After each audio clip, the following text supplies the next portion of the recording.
Hey there, it's Wayfair here, where delivery and setup are as easy as a few taps on your phone. You're relaxing in an old hammock, scrolling Wayfair's app, when you spot it, a brand new patio set. Next thing you know, Wayfair delivers it right to your patio and sets it up. Oh, you need a new grill too? All right, Wayfair's got you covered. With Wayfair's Room of Choice delivery and fast expert setup on qualifying orders, life gets a little easier. Visit wayfair.com or the Wayfair app. Wayfair, every style, every home.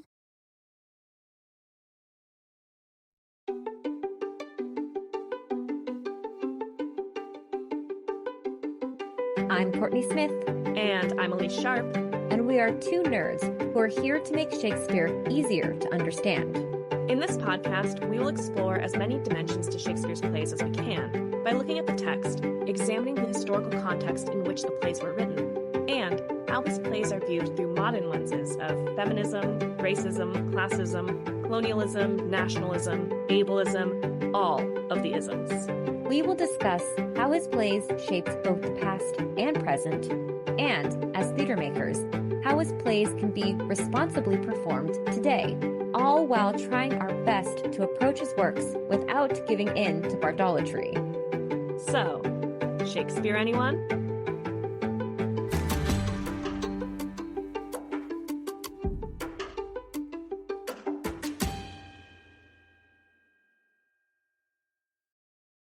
Hi, listeners. Want to support Shakespeare Anyone? Visit shakespeareanyone.com/support or check out the links in our episode description. Now, onto the episode. Hi, Courtney. Hi, Elise. How are you doing today? I'm doing really well today. I am too. It's been a really fun day. And it's extra fun because we got to talk to one of the most fun Shakespeare creators on the internet today. We are talking to Mya Gosling, who you may know better as the brain behind Good Tickle Brain. Mya has been on our list of people we'd want to meet someday for a minute, and it was so much fun to talk to her about her process and how she approaches Shakespeare and her work of creating Good Tickle Brain, what she calls the world's foremost and possibly only stick figure Shakespeare webcomic. If you haven't experienced Good Tickle Brain yet, I highly suggest you do, but you may have seen it sent around. I know that we get sent Good Tickle Brain comics all the time, right? Yes, friends, loved ones on Instagram. Some of our listeners send them to us. Yeah, and I have seen Good Tickle Brain in the wild as well, being sold at places like the Folger Shakespeare Library's store. So there are so many ways to view Mya as Good Tickle Brain's work, but we have the opportunity to sit down and chat with her about her work and Shakespeare and just nerd out with her about Shakespeare. Yeah. So here's a little bit more about Mya. Mya Lixian Gosling is the author and artist of Good Tickle Brain, the world's foremost and possibly only stick figure Shakespeare webcomic. Since 2013, Good Tickle Brain has been entertaining and subversively educating people with Shakespeare-related comics, including full-length play adaptations, extremely short and reductive summaries, song parodies, pop culture mashups, infographics, and much more. Mya thinks Shakespeare is super fun and wants other people to also think that Shakespeare is super fun. You can find Mya's comics and merchandise at goodticklebrain.com. Awesome. And so now, listeners, let's jump in the sandbox and enjoy the episode. Hi, Mya. Hi, Elise. Hi, Mya. Hi, Courtney. Thank you so much for joining us. It feels like we have a Shakespeare internet celebrity in our midst, a little bit. Are we talking about you and all the awards you've been winning lately? No, we're talking about you. Wait, why can't we all just agree we're in a Zoom room of a bunch of internet Shakespeare celebrities? If there can be such a thing. That sounds perfect. Yes. We're so excited to have you today. You've been, as I mentioned, sort of on our list of oh, wouldn't it be cool if we had someone come on, not to stroke your ego too much, but we're just really excited to meet you and get to know you and share more about your work with our listeners who may have been enjoying your work, and now they get to, as I cheesily said in our email exchange, get to know the brain behind Good Tickle Brain. Well, I'm delighted to be here. The two things I'm most expert on talking about are Shakespeare and myself. So I think we've got a good conversation coming. Fantastic. So we'll go ahead and get started with the question that we ask all of our guests. What was your first experience with Shakespeare? So I think it was probably the classic Midsummer Night's Dream when I was a kid. I can't quite remember how old I was, probably like 8 or 9. But really, the formative Shakespeare experience in my life was around the same age. Was my dad introduced me to Henry V, courtesy of the Laurence Olivier movie from the 1939, early 1940s. And I just fell in love with it for some reason. Like, it's not kind of a classic jumping off point for Shakespeare, but it was like brightly colored and exciting, and there were all these people in armor running around and hitting each other with swords, and it was just like it was my kind of thing, and I just was sort of like captivated by it and the language. And I remember I got like a little tiny pocket version of the play script, and I would like carry it around and like read over favorite scenes and stuff, and it was like my little nerdy thing when I was in probably 5th grade. Yeah, I'm also somebody who like sort of found Shakespeare around that same age, and it just was never intimidating. I love that it was Henry V, though, of all the plays. That's usually not someone's first introduction to Shakespeare. Was there anything specifically about that play? You mentioned the colors, but like about the plot that sort of gripped you. I know that my like early experience was Merchant of Venice, which I don't know if that would be the play that I would choose to show anybody for their first time. But Elise, you also have the Wishbone, Romeo and Juliet. Yeah, and then like my second experience was like this Merchant of Venice production that I saw. And that was like the first time I actually saw like full Shakespeare. So was there anything specifically about Henry V that maybe like captured your imagination? I was always kind of a swashbuckling kid. I liked pirates. I was a pirate kid. You know, some kids are dinos and some kids are fairies, and I was pirates. So I liked the action and like the sense of adventure. And that Henry V production is very much all shiny, patriotic. Let's cut out all the problematic parts of Henry V and just make it like this glorious adventure, you know, wartime propaganda movie. And I was just captivated by it, and like the drama of the big speeches and everything. So it was very much sort of a sense of adventure that really drew me in. That's exciting. Flash forward a few years, you start a webcomic named Good Tickle Brain in September 2013. And in that first post, you described Good Tickle Brain as a, quote, semi-Shakespearean blog / webcomic thing, unquote. Where did your initial inspiration to create a semi-Shakespearean webcomic come from? And also, how did you go from the swashbuckling kid carrying around Henry V to this moment where the inspiration for Good Tickle Brain struck? Well, another part of my origin story is that my parents would always take me to see theater, live theater. I'm very fortunate. I live about 4 hours away from the Stratford Festival up in Canada. So we would go up there to see, you know, Pirates of Penzance, one of my first theatrical experiences when I was 3 years old. Great for a swashbuckling kid. Yeah, it's where my love of pirates comes from. So we would go on all these theater trips, and one of the things we would do to keep me entertained when we're at a restaurant and I'm waiting for dinner is we would have a little sketch pad that we would all pass around. We'd each draw something exciting that happened that day. And so we were kind of in the habit of drawing things from our vacation. And when it was a theater vacation, then we would obviously draw things from the show. So I was never what I would call classically good at drawing, but I kind of had this mind for like little vignettes, and I turned those into little stick figure sort of one-shots of funny things that happened during the play or poking fun at a production or something like that. And so it was just something I was doing already. So in 2013, I guess it was probably again at the Stratford Festival, I was like, oh, yeah, I'm going to draw a little comic about each of the plays that they had on that season. And I did that, and I was like, you know what? I could just put this online. Everyone puts random stuff online, so let's just put it online and see what happens. And you're right. In the beginning, I said it was going to be a semi-Shakespeare webcomic because I was planning to have other sort of material there. In my first year or so, I've got a lot of non-Shakespeare content, but the Shakespeare stuff took off almost immediately. And I realized, oh, there's like an interest in this kind of Shakespeare humor out there. So I just leaned into it and have kept doing it ever since. I have a quick question that I've just connected the dots on because that's how my brain works. But your first Shakespeare play is Henry V, and then your first post is a pun on "Oh, for a Muse of Fire" and a joke about him holding a mouse on fire. Was that intentional? I mean, Henry V's always in my head. Like I Yeah. memorized the prologue to it at some obnoxiously young age. And yeah, so it probably, I was just probably trying to think of a great start. And that's one of the best starts in theater. So just, I think on my 10th anniversary, I did Oh for a Moose of Fire in the Mhm. same vein. So it's a recurring theme. Speaking of which, you have been creating Good Tickle Brain for over a decade. How has that creative process evolved, and what inspires you to create a new strip now? Well, I've slowed down a lot in the last couple of years due to, as we say, life.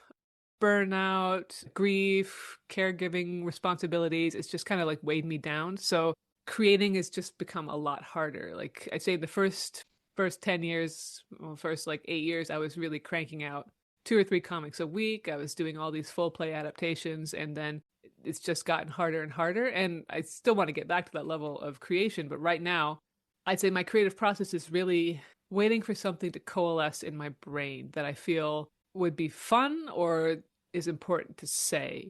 So the last few comics I've done have just drawn some lines between Shakespeare and a few more contemporary events that are going on, which I felt I wanted to say because I Mhm. think that's one of the really fun and important parts about Shakespeare is how you can use his language to comment on things that are happening to you today. And that immediacy is really something incredible about his work.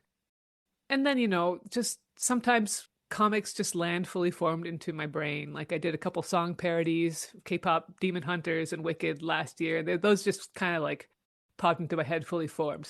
So it's a bit more of an organic process now. Whereas before I kind of like had a checklist of things like, okay, we're going to do this now. We're going to do this now. And now it's much more sort of waiting for the muse of fire to sort of descend upon me, which means my output is low, but I hope the quality is still there. Oh, I think so. I think it's actually incredible because you have this wonderful back catalog and breadth, but then as an audience member, when we get something from you, it is this like lightning in a bottle right now. And it's very clear. It's like there's something that is perfect to speak to, whether it's K-pop Demon Hunters or the Sir Thomas More speech and the needing to say something. So I just want to say, like, as somebody who's a longtime appreciator of your work, that quality's still there. Yeah. Thanks. I appreciate it because there's definitely been some insecurity in the last couple of years of like, oh, can I still do this? I don't know. It seems really hard now, but I'm just trying to meet myself where I am creatively and let it go from there. That's great. And I hope that, like, I think it's also a great lesson for like all artists out there of like output isn't the prerequisite for art. You mean my output volume isn't connected to my self-worth? Yeah. What? We're unpacking a lot of things here today. Little did everybody know that when they started listening to this episode that they were going to hear some like things about, self-worth. Productivity is not the be all and end all of human existence, people. Yeah. Art doesn't have to bow to capitalism. Anyway, have there been any moments along your journey as a Shakespeare-adjacent internet-based creator, which is a mouthful to say, that would surprise or delight that 2013 version of you who is just starting this adventure? I mean, the whole thing, like, first of all, and I'm going to say this and then I'm going to qualify it, I can't draw. Now, I have over the years come to grips with the fact that I'm really good at drawing my brand of stick figures, and like I own that. But when I was looking at other webcomics that were out there, there's high level of art quality, and I was like, oh, I can't do all that. I've just got like this ballpoint pen and a piece of paper, so I'm just gonna like draw my little stick figures on that, and I was just like, this is never gonna like turn into something. So just the delight that people responded to the ideas that were there and maybe overlooked some of the rough edges of the art and were just like interested in connecting with those ideas and that humor. I didn't have any sort of sense of how it would blow up. So that's just constantly been a surprise that people are still reading and engaging with my stuff. I will say too that when we first released our Macbeth series, I got messages from like friends on Instagram of your Macbeth and your witches with the release of our Macbeth. They were like, look at this, this is so cool. So yeah, it's a great accompaniment to all the other Shakespeare out there. That makes me very happy. And I'm always very happy when friends see it pop up in. I had a friend at a conference a month or so ago, and she said, this panel was really dull, but then the presenter flashed one of your comics on the screen and everybody started laughing. I was like, oh, cool.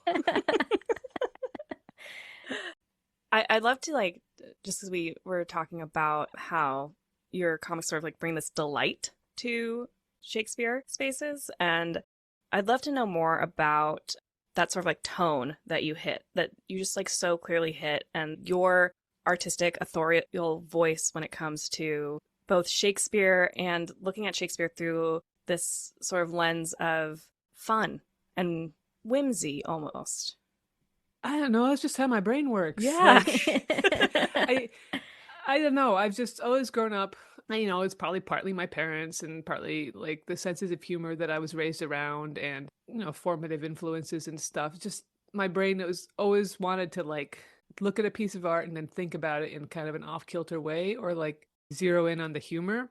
And I find that was particularly easy with Shakespeare for a number of reasons. First of all, this stuff's just like a gold mine of material. There's so much there, endless amount there. And also, I think a major thing is people take him so seriously, and there's just this inherent desire to react against that, to push back against that and be like, no, man, this guy's a popular entertainer. Like, he's a sitcom writer. He's a soap opera writer. Like, engage with him as an entertainer. And it's just so much fun to undermine this sense of Shakespeare on a pedestal that's everywhere. And this whole Shakespeare is the universal be all and end all of Western literature. And it's delightful to have a place where I can just like poke fun at that. And in a loving way, because I think everybody kind of wants to laugh at Shakespeare a bit. And when you have the permission to do that, it just opens up a whole new world. And I think, a lot of kids will go and see Shakespeare, or they'll have to study it in school or something. And they're just like, well, parts of this seem weird and silly, but like, I don't feel like it's intentional, and I don't feel like I can laugh at it because it's Shakespeare and it's so important. And I just feel like poking fun at Shakespeare just makes it less scary and more accessible and just more enjoyable. And so that's always been my instinct with it. And I can't really break it down any more than that. Also, do you know who else wanted everyone in the audience to laugh at Shakespeare? The producer and the playwright Shakespeare. Uh-huh. Exactly. That's great. I think we share a lot of the things that you said.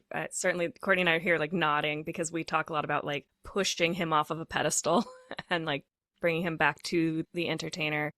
Another like piece of language that you've used to describe your work and that we use all the time when we're thinking about what we want our work to be is bridge. In an interview with Shakespeare magazine, you spoke about wanting your work to be this bridge between Shakespeare and people who find Shakespeare difficult to engage with, as you're just speaking to. And you think about this unseen audience when you create your work. So in your opinion, why is it important to continue working to make Shakespeare more, I would say, approachable first, and then therefore more accessible in today's world, 2026? I think there's a somewhat controversial argument to be made that maybe it's not important. Maybe it's not vital to have kids engage with Shakespeare, but it's very rich, and there's a lot of potential there to enjoy it, to play with it, and to find something in it that speaks to you.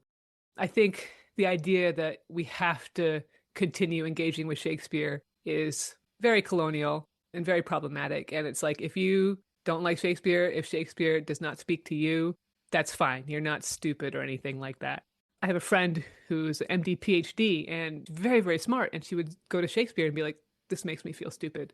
And that's a valid feeling. And not liking Shakespeare because it makes you feel stupid is completely valid. But I think on the other side of that, something that I often say is Shakespeare is a sandbox. Shakespeare is a place where you can go to play, and that you can go and create things using Shakespeare that tell your story and amplify your voice. And I think that making that aspect of Shakespeare more accessible is very valuable. And that involves, like you said, pushing him off the pedestal. That involves acknowledging that Shakespeare can be very hard, and not pretending like, oh, no, if you listen to it properly, it's so easy to understand. It's like, for a lot of people, it's not. It's hard language. It's old language. But it's also comprehensible if you have a good teacher, if you are lucky enough to go and see a good production of it, and any kind of on-ramp that gets people to see the potential of Shakespeare, not just as a great storyteller, but as a sandbox that they can play in and use that to create their own stories. any on-ramp to that is great. And if it's my comics, that's great. There's plenty of other Shakespeare on-ramps that I personally don't like. Like you have No Fear Shakespeare, you have, manga Shakespeare, which I appreciate, but I personally can't read it. But anything that gets someone to look at Shakespeare and be like, oh, no, there's something here for me, is just very, very valuable. I love what you said about Shakespeare is difficult. There is a barrier to like engaging with Shakespeare. And I love that you also brought up like No Fear and manga Shakespeare's, because I think that sometimes those of us who engage with Shakespeare all the time, speaking very broadly, there's a curse of knowledge when it comes to Shakespeare. When you get past that hurdle and Shakespeare starts making sense and you start being able to, engage more regularly, it's this muscle that you build, but there's almost like a curse of knowledge where people forget what it was like to not have that muscle. And for me, No Fear Shakespeare was part of my on-ramp into Shakespeare. And it's something that's a scaffold, is the language that we like to use too. Of these things can help people get into it, be that bridge that goes from no Shakespeare to maybe some Shakespeare, if they want it. Yeah, and I mean, one thing in the Shakespeare world now that is still controversial is the play on translation project that came out of the Oregon Shakespeare Festival, where they were translating Shakespeare into more contemporary English. And oh man, Shakespeare community got so mad about that. And I've seen a bunch of play on productions now, and some of them I dislike vehemently. And some of them I've listened to, and I was like, wow, I can't, it's a play I'm less familiar with, but I can't tell what was changed. And I understand everything. So it's like you don't have to like every single on-ramp that's out there. But I think the more ways people can get into Shakespeare, the better. And I think one of the most rewarding things about my work is when I get messages from kids, students, and parents saying, oh man, this has just been so helpful in getting my kid into Shakespeare.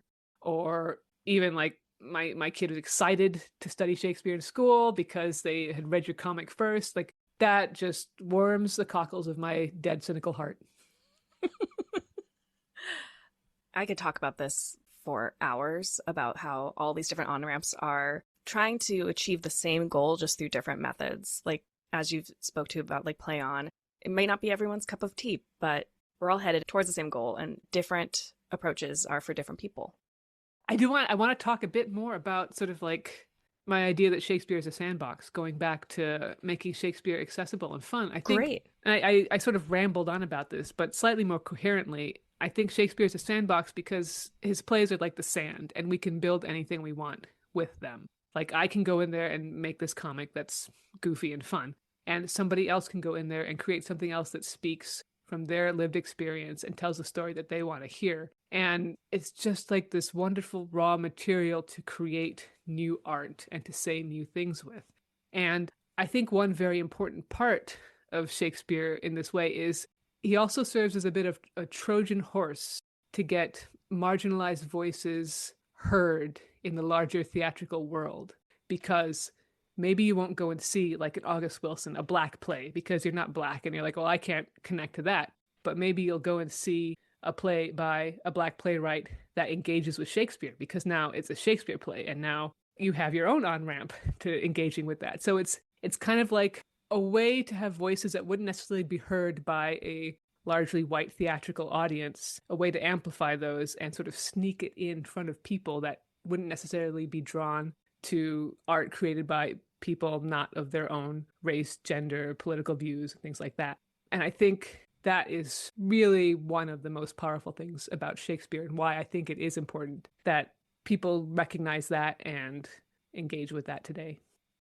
I do love that framing because Elise and I think about that constantly. We present the play as Shakespeare wrote it. Here's what happened. We talk about themes and motifs. And then in our season, we work really hard to bring in not only the historical context, but also additional voices examining Shakespeare through many, many different lenses to widen him out to more people. Because, I mean, as much as one can love, an Olivier film, it is very in a certain type of culture and time. Like, for example, when we were watching a bunch of Much Ado's for Much Ado, we watched the Brana and then we watched The Publics with Danielle Brooks. And that was they were two very different productions and adaptations, but like what that director and those actors brought to Much Ado was so dynamic. And how wonderful to be able to bring an audience maybe thinks Shakespeare's not for them into Shakespeare by seeing people like them making choices through a lens that they understand. Yes, and representation in Shakespeare is so, so very important because, again, this is like the pinnacle of white Western cultural imperialism. And you think, oh, this is definitely not for me, but anybody can play. So, Yeah. And a lot of like what we talk about too is that so many of the like white imperial things that are put on Shakespeare were added on the 1800s. And can we like peel those back? So much of like, especially the theatrical understandings of his work and some of the original academic thought on his work is coming from that time period, and it's coming from a very narrow point of view. And if we can like roll back the tape to, as we've been talking about, the entertainer who was existing in a multicultural city, you know, certainly not progressive by our standards today, but maybe didn't intend for some of the stuff that got added on to him to be added on to him. What can that do for our understanding of these plays and how open we can make that sandbox? And I love the image of a sandbox because it is something without like walls and pedestals, and something that everyone can step into and play in. I just like it because, yeah, you just go in and you have this material lying around and you can just sculpt it however you want and you can do whatever you want with it. And no one is there to tell you that it's wrong, right? Like, because there have been a lot of Shakespearean adjacent art that's come out. And again, it's like maybe it doesn't connect with me, but it connects with someone. And it's just so important that that remains a avenue of connection and communication and expression. Yeah. And what's the point of bringing Shakespeare into 2026 if we're going to keep everything as it was back in the day? Like how boring to leave it there and not use that material. If Shakespeare's static, Shakespeare's going to die. Like that's the reason why he's still around 460 with some years later is because his work is somehow so adaptable, so malleable, so open to different interpretations and voices. You can see the same play and have wonderful arguments with people about what is this, talking about Merchant of Venice. Is this an anti-Semitic play? Is this a play about tolerance? It's like Taming of the Shrew. These plays are still unsolved, and that's the joy of them, is we're constantly re-examining things every time we perform them or every time we engage with them. And if there was just one correct way to do Taming of the Shrew, nobody would ever want to see it again. With some of the more problematic moments of some of these plays, because we all know that there are some problems in some of these plays, things that were written in his time, of his time. It's also so fun to see artists talk back to Shakespeare. Yes. Can you speak to talking back to Shakespeare? One thing about Hamlet, which has always bothered me, is Ophelia. She's such a damp rag of a character, and it's so hard for contemporary productions of her to make her an active character, to give her some agency, because it's just not there in the text. She's pushed around by everybody and she lets them push her around. And so when I was doing my adaptation of Hamlet, which I did a couple years ago, where I basically went through, I worked with a dramaturg, Kate Pitt, she's fantastic, and we went through Hamlet and we just adapted it scene by scene, did the whole thing. And we put it together in a print comic form along with a lot of commentary and like sidebars and background information, weird trivia. I just took extra beats to call this out and call out, okay, this is maybe what Ophelia would say if she had a concept that it was possible to speak up against the patriarchy. This is what Ophelia would say in the face of Hamlet's gaslighting and verbal abuse. And it was really, really satisfying to do that and to just kind of make Ophelia just a little bit more contemporary with our sensibilities and just push back against that Ophelia on the page, which is just so hard to swallow nowadays. Yeah. You also have a small series where you have rewritten endings. Like I'm thinking about Hero punching Claudio in the face at the end of Much Ado. Like the endings that like we'd love for him to have given them. Well, there's this, there's a whole slew of the plays that end with the female protagonist not having a say. Like famously Isabella, right? Like she never gets to say if she wants to marry the Duke. And like she's proposed marriage to, and we never hear her say yes or no to that. And there are other women who just don't get a chance to have a word and say how their story's turning out. And so it was really fun to be like, oh, this is kind of how I think it should end. My chance to be a little director and like put my own interpretation on the ending. So that was fun. I love that too, that you called yourself a little director, because you really are directing. It feels very, and this is one of the reasons why I was so pleased to work with a dramaturg, which is, as far as I know, the first use of a comic artist and a dramaturg, because I do feel like my comics are all tiny little plays. Like the stick figures are my actors, and I get to direct them, and I get to like, talk to them about their motivation and like how we want to express this, and I get to block them out on stage. And it does kind of feel like I'm directing my comics. That's always kind of the mindset that I've approached it with. And that's just from growing up as a theater nerd. And that was my sphere of interacting with Shakespeare. So obviously that translated over to the page. Which means you may be one of the most efficient directors in Shakespeare with your Plays in 3 Panels series. Yes, just brutally cut. Yeah, one acts have nothing on my 3-panel series for sure. I know that you have been a theater goer and a Shakespeare goer. Have you ever done any theater in terms of like high school drama or acting or anything like that? Oh gosh. I was president of my college Gilbert and Sullivan Society for several years, and I performed in some of those shows. But that basically taught me that I wanted nothing to do with creating theater, and that I was most happy as a consumer, and I've stayed there ever since. I love that you found your calling by being like, I don't want to be here. Yep, sometimes it's trial and error, because yeah, there was definitely a period in my life where I was like, oh, I love theater, I should go into theater, and then you get involved in making of it and you really know, is this something for me or not? And it was not for me. Is there, because I know we have, not like, I wouldn't call them favorites, because when you are creating something, it's hard to pick a favorite. But there are certainly episodes where we've been like, wow, if I had to show somebody what I do, I'd maybe lean towards this. This is the one that like, or like is significant in some way to me, is a little bit, not a favorite child, but like one that really meant something to you, or it comes to mind when somebody asks you that sort of question. I think I do have a favorite. Okay. And I think it's my complete play adaptation of Hamlet. And I am just so incredibly proud of that. It's a combination of what I think some quality humor. It makes me giggle when I read it. And then some really good information that helps frame Hamlet as a piece of literature, but also as a sort of like historical work, like as a piece of theater that was written in the 1600s. And it just works on several levels. It works on basic, like you're an 8-year-old kid and you just want to read and have fun and giggle at jokes. And it works if you're an academic and you're like, ooh, these are like cool little nuggets of trivia. And I'm just so proud of that book. And again, shout out to my dramaturg, Kate, for helping me put that together, because it was a Herculean effort.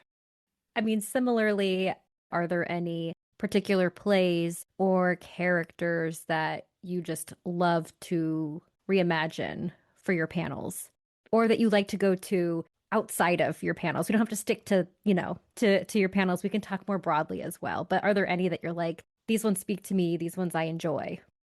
Well, I mean, the trouble with writing a comic about Shakespeare is you quickly find out that the tragedies are much funnier than the comedies as far as what you can create out of them. Like, it's easy to take, say, Hamlet and just make fun out of it brutally. But when you get to a comedy that's as perfect as like Twelfth Night, you're like, well, what am I going to do here? Nothing I can do here is going to be better than what's there. So it's a little bit harder to do that. But I do love the comedies. Twelfth Night is a favorite.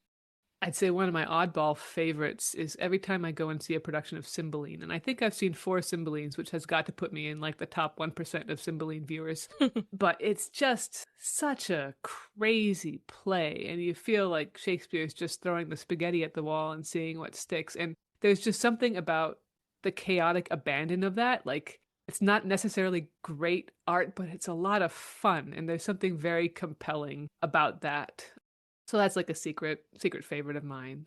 But like this one really is like trying to pick a favorite child, because there's so much in so many of them that I just love to engage with. Mya, is there anything that you want to say as like final Shakespeare musings? I guess if it's one thing that I'm most proud of my work is that it just helps people find the fun in Shakespeare. And I think that we could all do with finding fun in things nowadays. Yeah. Yeah, if people want to find the fun in Shakespeare and they haven't found their way to Good Tickle Brain yet, where can they find your work? You can find me at goodticklebrain.com, and I'm at Good Tickle Brain on most social medias. And you should check out my shop at goodticklebrain.com, where you can buy comic books that I've printed myself. And those links will be in our episode description. Thank you, Mya. Thanks. Always enjoy nerding out. And thank you all for listening.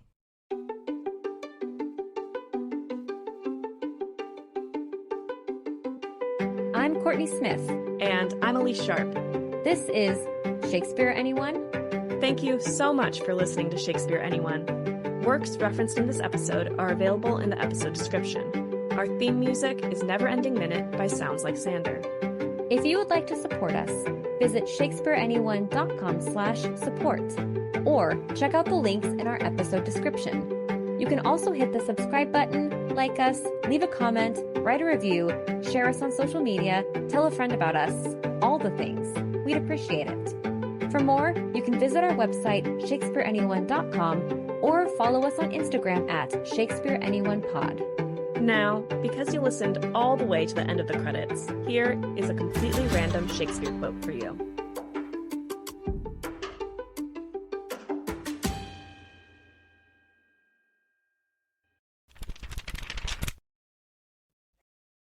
I'm Mya Gosling, artist and author of Good Tickle Brain, the world's foremost and possibly only Shakespeare webcomic. And my quote that is currently running around in my head, rent-free, is from All's Well That Ends Well, Act 5, Scene 3, last scene of the play, said by the King of France. And he says, "I am wrapped in dismal thinking." And some days, I just feel like that.